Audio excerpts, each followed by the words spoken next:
தரமைந்து புலமை பரிசில் பரீட்சை நுண்ணறிவு வினாக்கள் பயிற்சி 22 முதல் பக்க வினாக்களுக்கு 5 மாணவர்கள் விடை விளக்கம் வழங்கப் போகிறார்கள்.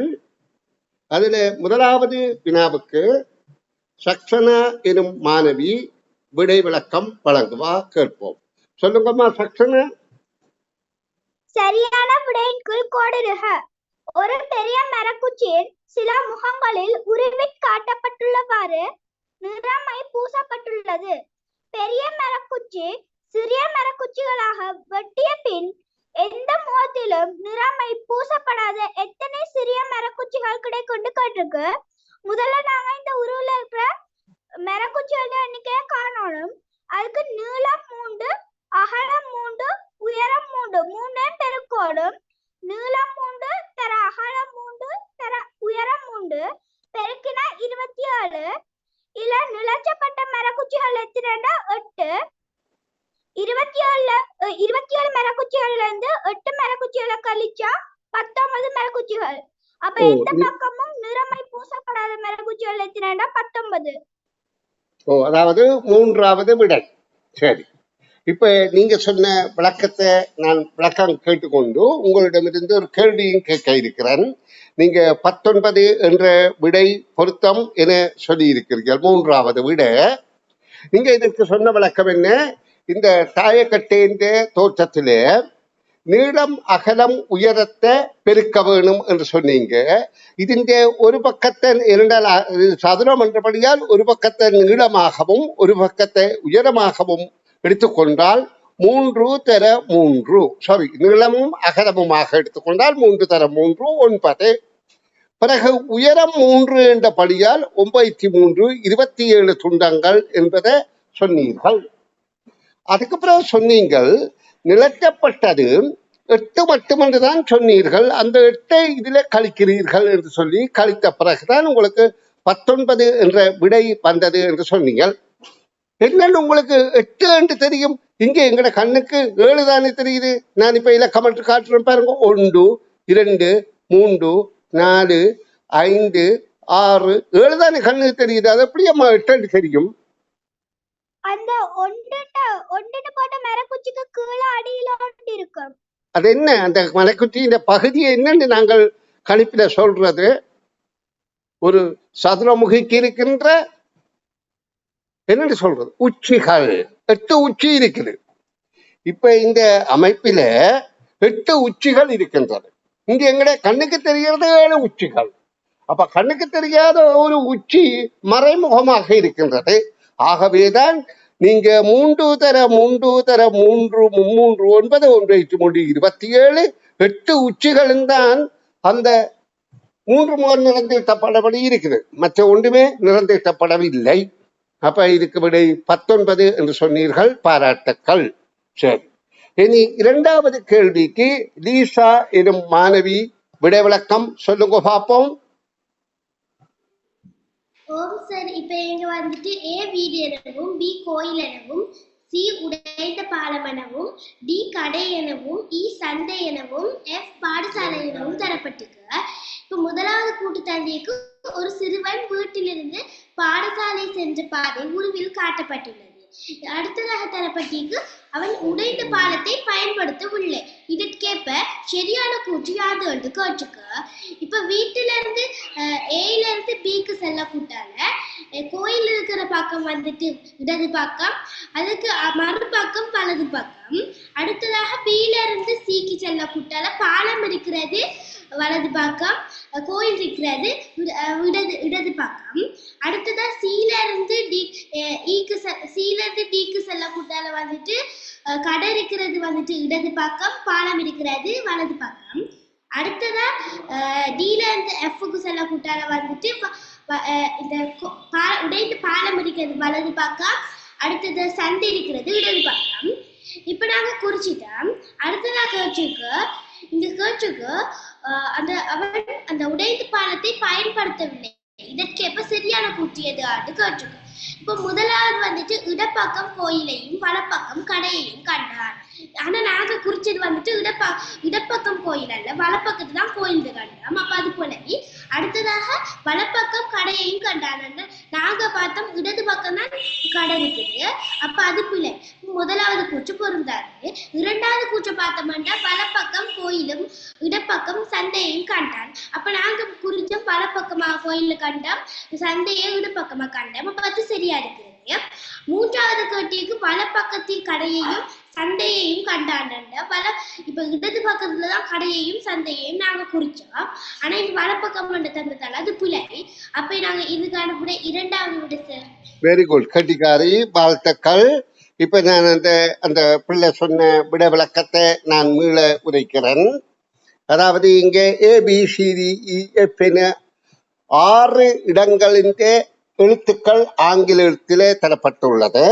அதை நான் முதல்ல அந்த இடங்களின் பெயர்களை போட்டுக்கொள்றேன். A என்பது வீடு, B என்பது கோயில், C என்பது உடைந்த பாலம், அது உடைந்த பாலம். அப்ப அதை பயன்படுத்தவில்லை என்றபடியே அதை நாங்கள் கவனித்துக் கொள்வோம். D என்பது கடை, E என்பது சந்தை, F என்பது பாடசாலை. இப்ப என்ன சொல்லப்படுகின்றது? ஒரு சிறுவன் வீட்டிலிருந்து பாடசாலை சென்ற உருவில் காட்டப்பட்டுள்ளது, சென்ற பாதை. இதுல வீடு இங்கே இருக்கின்றது, பாடசாலை இங்கே இருக்கின்றது. அப்ப அவன் வீட்டில இருந்து பாடசாலைக்கு சென்ற பாதை தான் இங்கே உருவில காட்டப்பட்டிருக்கிறான். ஆனா அதுல அடுத்த தகவலா சொல்லி இருக்கு, அவன் உடைந்த பாலத்தை பயன்படுத்தவில்லை, இந்த பாலத்தாலே அவன் போகவில்லை. இதற்கேற்ப சரியான கூற்று யாது என்று கேட்கப்படுது. அப்ப சிறுவன் இப்படி வெளிக்கிட்டு இந்த பக்கமாக வந்து இப்படியாக சென்று இங்க மேல் நோக்கி சென்று வடக்கு திசையில இந்த படத்தின்படி பிறகு இந்த திசையில போய் பிறகு இங்கே திரும்பி அவன் பாடசாலையை அடைகின்றான். இங்கு நாங்கள் சிறுவனை வைத்துத்தான் சிறுவன் வலது கை இடது கை என்பதை கொண்டுதான் வினாக்கம் விடையளித்தல் வேண்டும். இப்ப இந்த சிறுவனை நாங்கள் உருவில காட்டுகின்ற போது இங்க பாருங்க, இதுல சிறுவன் இருக்கிறான் என்று வைத்துக் கொள்ளுங்க. இந்த சிறுவன் இப்படியாக போகின்ற போது இவன் வலது கையாக நாங்கள் இந்த சிறுவனாக நினைத்து கொண்டு பார்த்தால் இந்த கைப்பக்கம் வலது, இதுதான் வலது கையை வச்சேன். ஏன் நேரே பார்த்து கொண்டிருக்கிறான், எங்கட கையை உயர்த்தி பார்த்தாலே எங்களுக்கு தெரியுது இது இடது கை. அப்ப வலமிடம் தெரிந்து விட்டது. அப்படியாக இவன் சென்று கொண்டிருக்கல இவன் முதல்ல காண்றது எந்த பக்கம்? வலது கை பக்கம் தான் கோயிலை காண்பான், வலது கை பக்கம். திரும்ப அவன் அப்படியே போய்கொண்டிருக்க இடது கை பக்கம் தான் கடையை பார்ப்பான், இடது பக்கம், இடது கை பக்கம். திரும்ப இப்படியே வந்து இப்படி வரையக்கல இடது கை பக்கம்தான் சந்தையும் இருக்கின்றது. அதே நேரம் பாடசாலை வலது கை பக்கம் இருக்கின்றது. அந்த சிறுவனை வைத்துத்தான் நாங்கள் இதை தீர்மானிக்கிறோம். இப்ப அதன்படி முதலாவது அவன் கோயில் இடப்பக்கம் என்ற கூற்று பிழை. அப்ப நாங்கள் அதபடியே விடையலாம். அதோட வலப்பக்கம் கடை என்பதும் பிழை. இரண்டாவது வலப்பக்கம் கோயில் என்பது பொருந்துகின்றது, இடப்பக்கம் சந்தை என்பதும் பொருந்துகின்றது. அடுத்த மூன்றாவது வலப்பக்கத்தில் கடை என்பது இங்க பாருங்க, கடை இங்கே கடை இடப்பக்கம் இருக்கின்றது, அப்ப அதுவும் பிழை. அடுத்த நாங்கள் பார்க்கவில்லை. அடுத்த தகவல் அதை பார்த்தாலும் அதாவது வலப்பக்கத்திலேயே சந்தை என்று சொல்லப்படுகின்றது, சந்தமும் இடப்பக்கம். ஆனபடியா அந்த 2 தகவலும் பிழை. ஆகவே இரண்டாவது விடைதான் பொருத்தமான விடை. வெரி குட் லீஷா, தெளிவாக விடை வழங்கி இருந்தீர்கள், வாழ்த்துக்கள். இனி மூன்றாவது வினாவுக்கான விடை விளக்கத்தை அரோனிகா எனும் மாணவி வழங்க போறா, கேட்போம். சொல்லுங்கம்மா. ஆம் சார், பின்வரும் வாக்கியங்களில் உள்ள 4 நிகழ்வுகளையும் ஒழுங்குபடுத்திய விடையை தெரிவு செய்வது கேட்டிருக்கு. A வந்து மரத்தால் இறங்கினேன், B முயற்சி பெயரும் காய்கள் பறித்தேன், C வந்து மரத்தில் ஏறினேன், D வந்து உச்சியில் அடைந்து சில காய்கள் புடுங்கினேன். இதுல நாங்க பார்த்தோம்னா விடையை வச்சு பார்ப்போம். விடையை வச்சு முதலாவது A மரத்தால் இறங்கினேன். மரத்தால் இறங்கினதுக்கு முதல் நான் மரத்துக்கு ஏறி முதலாவது விட பிள்ளையான விட. இரண்டாவது மரத்தில் ஏறினேன், அது முதலாவது சரி. பின்பு உச்சியை அடைந்து சில காய்கள் புடுங்கினேன், சொல்லுங்க அரோனிகா.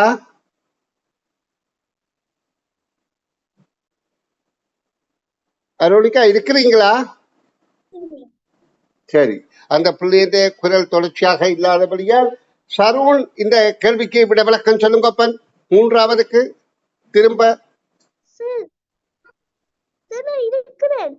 அப்ப சொல்லுங்களேன், சவுண்ட் வருது இல்லையே. விடைய சொல்லிட்டு சொல்லணும், திரும்ப சொல்லுங்க. பின்வரும் வாக்கியங்களில் உள்ள 4 நிமிடங்களையும் ஒழுங்குபடுத்தியவரையே தெரிவு செய்க. ஏ வந்து பழத்தால் வாங்கினேன். பி முயற்சி செய்து காய்கள் பறித்தேன். சி வந்து பழத்தில் வாங்கினேன். டி வந்து உச்சி காய்கள் குடிங்கினேன். இப்ப வச்சு பார்த்தோம், விடைய வச்சு பார்த்தோம்னா முதல்ல ஏ வந்து பழத்தால் வாங்கினேன். மரத்தால் முதல் மரத்துக்கு முதலாவது விட பிள்ளையான விட. இரண்டாவது சி வந்து பழத்தில் ஏறினேன். டி வந்து உச்சியில் அடைந்து சில காய்கள் புடுங்கினேன்.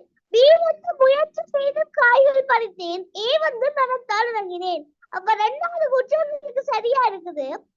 மூன்றாவது பார்த்தோம்னா உச்சியில் அடைந்து சில காய்கள் புடுங்கினேன். அவன் ஏறு பார்த்தால் உச்சி அடையலாம், ஆனால் அவன் ஏறியல.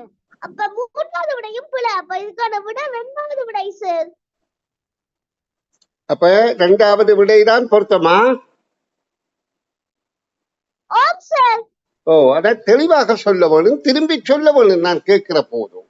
சரி, அதாவது ஆசிரியர் உங்களுக்கு தெளிவாக விளங்கப்படுத்த வேண்டியது அவற்றை கடமை.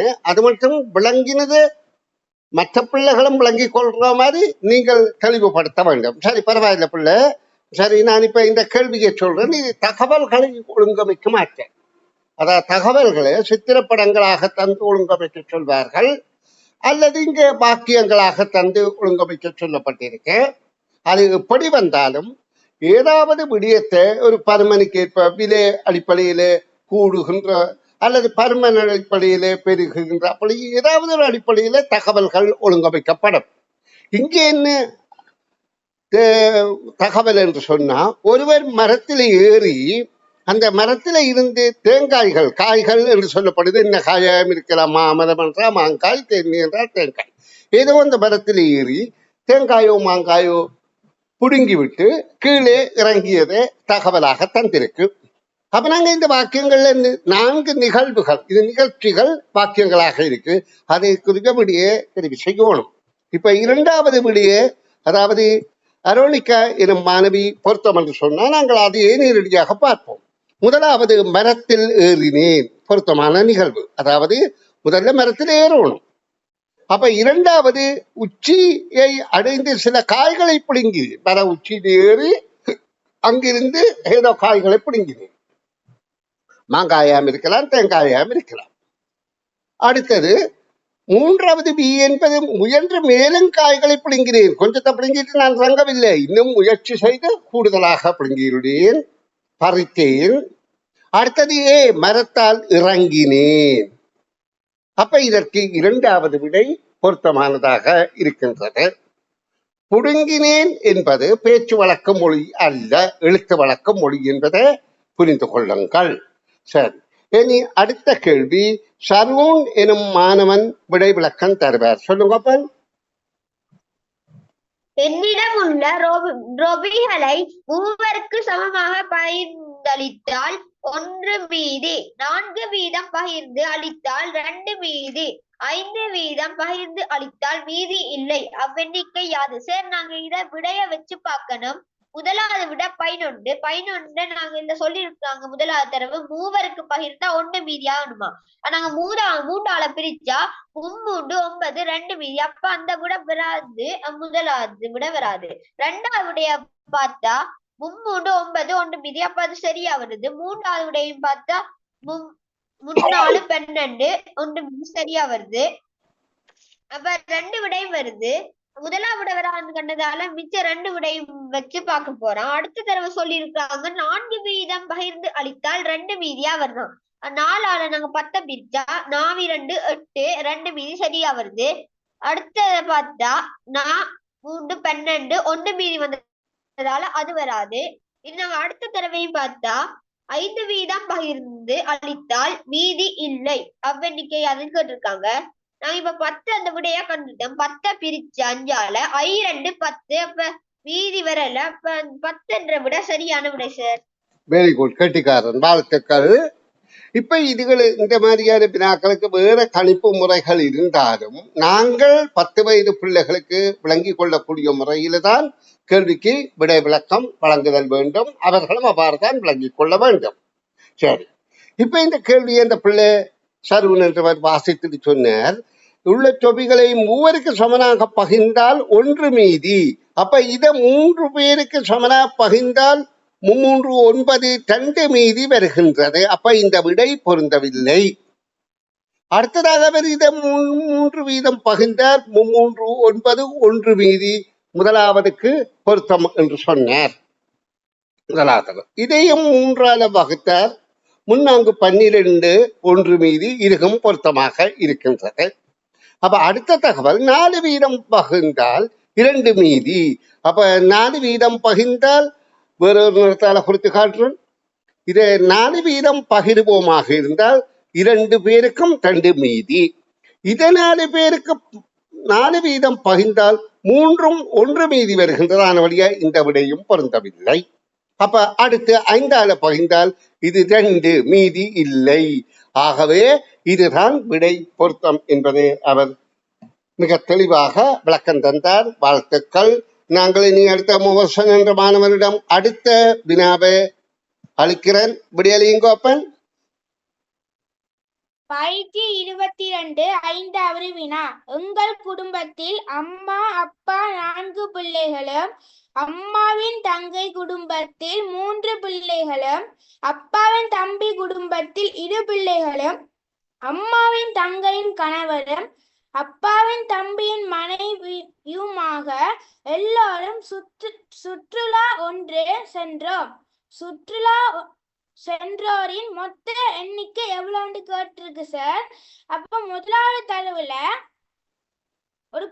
எங்கள் குடும்பத்துல ஒரு அம்மா ஒரு அப்பா 4 பிள்ளைகள். அப்ப இவ்வளவுக்கு கூடனா 6 பேர் வருவாங்க. 2வது தடவுல அம்மாவின் தங்கை குடும்பத்தில் 3 பிள்ளைகளும் சொல்லியிருக்கு. அப்ப அம்மா தங்கையும் வருவா 3 பிள்ளைகளும் வருவாங்க. இப்ப கூட்டினா 4 மொத்த பேச. 3வது தடவுல அப்பாவின் தம்பி குடும்பத்தில் 2 பிள்ளைகளும் சொல்லியிருக்காங்க. அப்ப அப்பா தம்பியும் வருவேன். அப்ப 2 பிள்ளையும் கூட்டினா 3 சார். 4வது தடவை சொல்லியிருக்காங்க அம்மாவின் தங்கையின் கணவரும்டா ஒரு ஆள் வருவேன் சார். 5வது தடவுல அப்பாவின் தம்பியின் மனைவியும் சொல்லியிருக்காங்க. அப்ப ஒரு ஆள் வருவேன். முதலாவது தடவுல 6, 2வது தடவுல 4, 3வது தடவுல 3, 4வது தடவுல 1, 5வது தடவுல 1. இப்ப இவ்வளத்தையும் கூட்டினா 15 மொத்தமாக கிடைக்கும் சார். இங்க சுற்றுலா சென்றோர் மொத்த எண்ணிக்கை எவ்வளவு கேட்டிருக்கு. அப்ப இந்த கேள்விக்கான விட 15.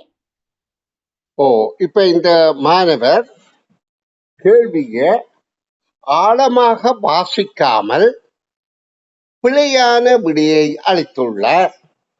மாணவரே, உற்சாகத்தை குறைக்கவில்லை. அவர் மிக சிறப்பாக கேள்விகளுக்கு விடையளிக்கிறவர். ஆயினும் இந்த கேள்விகளை இந்த பிள்ளைகள் 10 வயது பிள்ளைகள் வாசிக்கின்ற போது அந்த கேள்விகளில் உள்ள சொற்களுக்குரிய சரியான கருத்தை புரியாமல் தான் இந்த தவறை விட்டிருக்கின்றார். நான் இன்றைய தினம் இப்படியாக 5 வினாக்களுக்கும் என்னிடம் தொடர்ச்சியாக கேள்வி கேட்கின்ற 5 மாணவர்களிடமிருந்து விடைகான் விளக்கம் கேட்கிறேன். ஒரு பரீட்சையாக 4 மாணவரும் சரியாக விடையளித்த போதும் இந்த மாணவர் இந்த கேள்வி வாக்கிய கேள்வி, வாக்கியத்தை வாசித்து விளங்கி விடையளிக்கணும். அதான் இப்ப நுண்ணறிவிலே அதிக வினாத்தாள் ஒன்றிலே அப்படித்தான் கேட்கிறார்கள். காரணம் என்று சொன்னா பிள்ளைகள் இந்த வாசிப்பதில் ஏதாவது குறைபாடு இருந்தால் அதை கொண்டு இந்த பிள்ளையை தெரிவு செய்கிறது. அப்ப இந்த பிள்ளை இந்த விடை பிழை என்பதை நான் இப்ப வாசித்து காட்டி விளக்கம் தருகிறேன். கவனியுங்கோ. இருந்தும் அவர் பாராட்டத்தக்கவர். எங்கள் குடும்பத்தில் அம்மா அப்பா 4 பிள்ளைகள். அப்ப 6 பேர். அம்மாவின் தங்கை குடும்பத்தில் என்று சொல்லப்படுது. தங்கையும் பாரான்னு சொல்லி இருக்கா. தங்கை குடும்பத்தில் 3 பிள்ளைகள். தங்கை பாராண்டு இங்க குறிக்கப்படவில்லை. தங்கை குடும்பத்தில், அம்மாவின் தங்கை குடும்பத்தில் 3 பிள்ளைகளும், அப்பாவின் தம்பி குடும்பத்தில், தம்பி வாரதாக இங்கு சொல்லப்படவில்லையே, 2 பிள்ளைகளும், அம்மாவின் தங்கையின் கணவரும், அப்பாவின் தம்பியின் மனைவியும், அதாவது அவையோரா கிளம்பறினோம். எல்லோரும் சுற்றுலா ஒன்று சென்றோம். சுற்றுலா சென்றோரின் மொத்த எண்ணிக்கை யாது எவ்வளவு என்று கேட்கப்படுது. அதுக்காக குறைந்தபட்சம் என்ற சொல்லி இங்க பயன்படுத்தவில்லையே. ரெண்டுபடியால் அந்த பிள்ளை சொன்ன சரிதானே என்று தவறாக கருதி விடாதீங்கோ. அம்மாவின் தங்கை குடும்பத்தில் என்ற சொல்ல கவனிக்க வேண்டும். அதே போல அப்பாவின் தம்பி குடும்பத்தில் என்ற சொல்ல கவனிக்க வேண்டும்.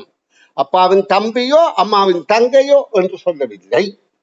ஆனபடியால் இந்த கூட்டுத்தொகை 6, 3, 2, 1, 1, 6, 3, 9, 9, 2, 11, 11, 2, 13 என்பதுதான் கேள்விக்கான விடை விளக்கமாகும். நன்று.